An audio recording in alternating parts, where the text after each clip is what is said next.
The Last Scabbard of Akrash by Tabar Vunkid. For several warm summer days in the year 407, a young, pretty Dunmer woman in a veil regularly visited one of the master armorers in the city of Tyr. The locals decided that she was young and pretty by her figure and her poise, though no one ever saw her face. She and the armorer would retire to the back of his shop, and he would close down his business and dismiss his apprentices for a few hours. Then, at mid-afternoon, she would leave, only to return at precisely the same time the next day.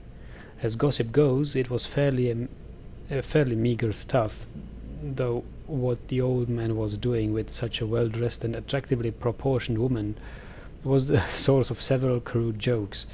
After several weeks, the visits stopped, and life returned to normal in the slums of Tyr. It was not until a month or two after the visits had stopped that in one of the many taverns in the neighborhood, a young local tailor, having imbibed too much sauce, asked the armorer, "So whatever happened to your lady friend? You break her heart?" The armorer, well aware of the rumors, simply replied, "She's a proper young lady of quality. There was nothing between her and the likes of me." "What was she doing at your shop every day for?" asked the tavern wench, who had been dying to get the subject open. "If you must know," said the armorer, "I was teaching her the craft." "You're putting us on," laughed the tailor. "No, the young lady had a particular fascination with my particular kind of artistry," the armorer said, with a hint of pride before getting lost in the reverie. "I taught her how to mend swords, specifically from all kinds of nicks and breaks, hairline fissures, cracked pommels, quillons, and grips. When she first started, she had no idea how to secure the grips of the tang of the blade. Well, of course she was green to start off with, but why wouldn't she be? But she weren't afraid to get her hands dirty. I taught her how to patch the little inlaid silver and gold filigree you find on really fine blades, and how to polish it all to a mirror sheen, so the sword looks like the gods just pulled it from their celestial anvil." The tavern wench and the tailor laughed out loud. No matter what he alleged, the armorer was speaking of the young lady's training as another man speaks of a long-lost love. More of the locals in the tavern would have listened to the armorer's pathetic tale, but more important gossip had taken precedence. There was another murdered slave trader found in the center of town, gutted from fore to aft. That made 6 of them total in barely a fortnight. Some called the killer the Liberator, but that sort of anti-slavery zeal was rare among the common folk.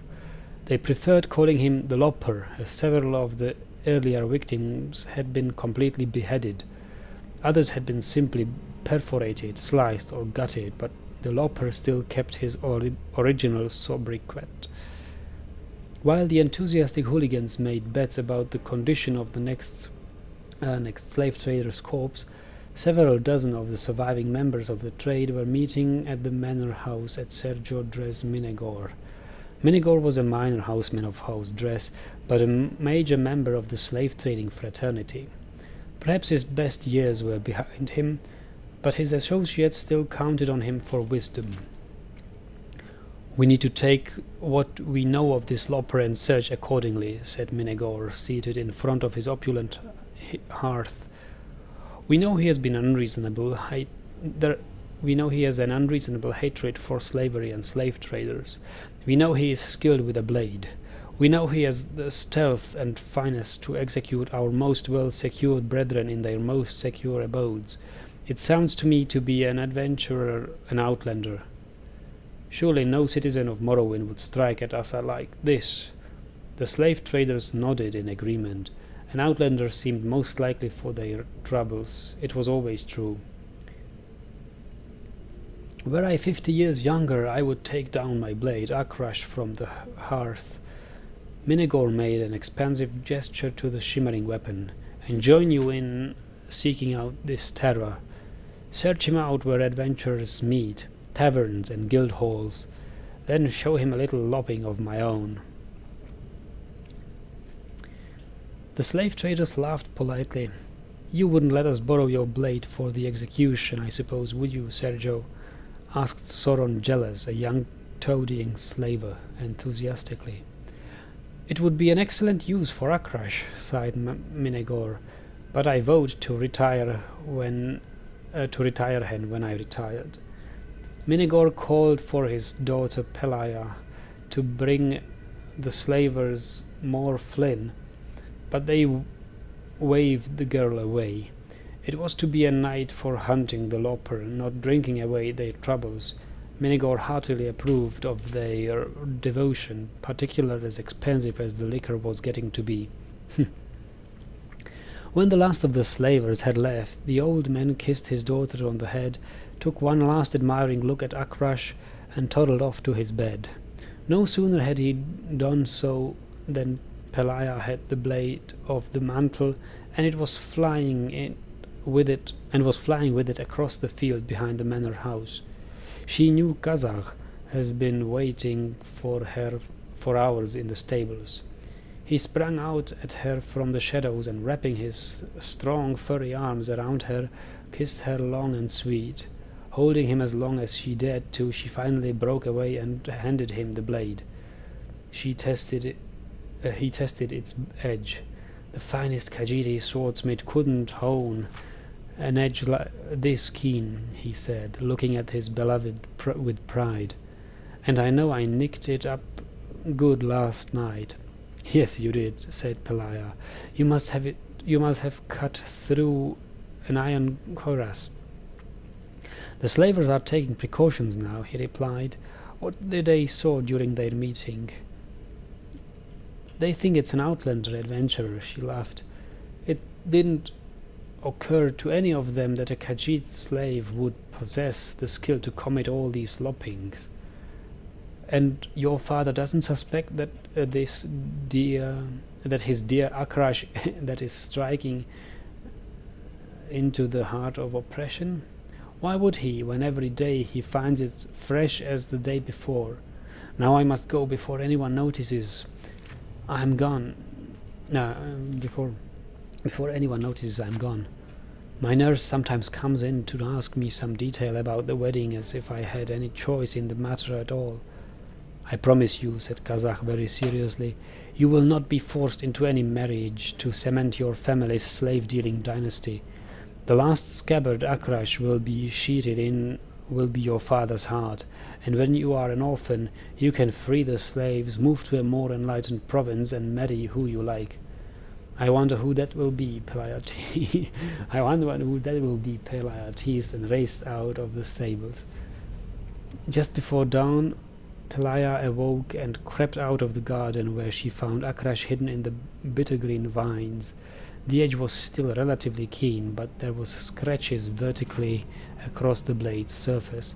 Another beheading, she thought, as she took pumice stone and patiently rubbed out the marks, finally polishing it with a solution of salt and vinegar. It was up on the mantel in pristine condition when her father came into the sitting room for his breakfast. When the news came that Kemilith Torom, Pelaya's husband-to-be, had been found outside of a canton, his head on a spike some feet away, she didn't have to pretend to grieve. Her father knew she didn't want to marry him. It is a shame, he said. The lad was a good slaver, but there are plenty of other young men who would appreciate an alliance with our family. What about young Soron Jealous? 2 nights later, Soron Jealous was visited by the lopper. The struggle did not take long, but Soron had armed himself with one small defense, a needle dipped in the ichor of a poison plant hidden in his sleeve. After the mortal blow, he collapsed forward and struck Kazakh in the calf with the pin. By the time he made it back to the Minegor manor house, he was dying. Vision blurring, he climbed up to the eaves of the house to Pelaya's window and rapped. Pelaya did not answer immediately, as she was in a deep, wonderful sleep, dreaming about her future with her Khajiiti lover. He rapped louder, which woke up not only Pelaya, but also her father in the next room. "Kazakh!" she cried, opening the window. The next person in the bedroom was Minegor himself. As he saw it, this slave, his property, was about to lop off the head of his daughter, his property, with his sword, his property. Suddenly, with the energy of a young man, Minegor rushed at the dying Khajiit, knocking the sword out of his hand.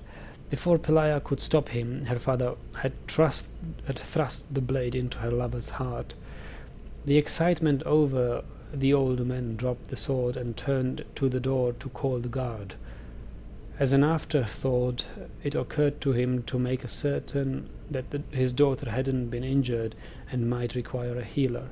Minegor turned to her. For a moment he felt simply disoriented, feeling the force of the blow, but not the blade itself, for he saw the blood and then felt the pain.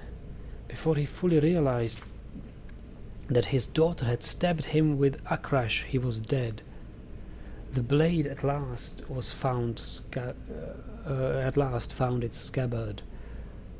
A week later, after official investigations, the slave was buried in an unmarked grave in the manor field, and Sergio Dres Minegor found his resting place in a modest corner of the family's opulent mausoleum. A larger crowd of curious onlookers came to view the funeral for the noble slaver, whose secret life was as the savage lopper of his competitors. The audience was respectfully quiet, though there was not another person there not imagining the final moments of the man's life, attacking his own daughter in his madness, luckily defended by the loyal, hapless slave before turning the blade on himself. Among the viewers was an old armorer who saw for one last time the veiled young lady before she disappeared forever from Tyr.